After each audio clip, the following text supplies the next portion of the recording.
Ces élèves de 6e sont pressés d'aller en classe. Et pour cause, ils ont devant eux 2 heures de bridge. Par table de 4, les voilà autour du tapis vert.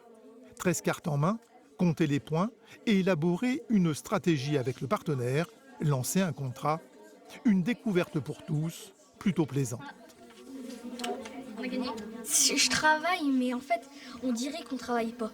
Mais en fait, si on travaille du français, de l'anglais et des maths. Si on regarde un peu Un projet pédagogique qui permet à chaque professeur concerné de s'appuyer sur ce jeu de cartes. Bien, avec un S à pointe, on a 17. La séance est entrecoupée de passages au tableau blanc pour revoir les stratégies et engranger des connaissances. Ça apporte beaucoup de choses au niveau du calcul mental et du raisonnement logique parce que à chaque fois qu'on va leur faire compter les points, ils vont pas se rendre compte qu'en fait derrière il y a des maths. Donc pour eux c'est vachement intéressant, c'est quelque chose de concret et derrière en fait on fait des mathématiques. La main passe au professeur de français, puis à celui d'anglais. 1, 2, 3.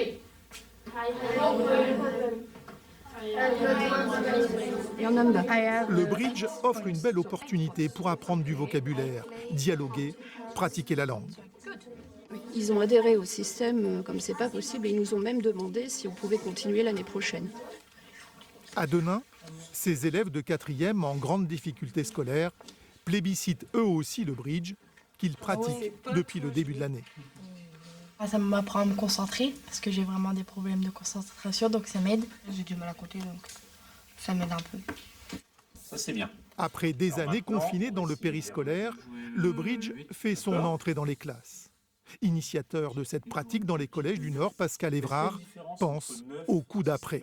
Nous sommes en train de travailler à des documents d'accompagnement des nouveaux programmes, là, notamment de mathématiques, pour fournir aux professeurs dans les années futures des outils donc, de pédagogie différenciée, de pédagogie de groupe, avec le bridge comme support.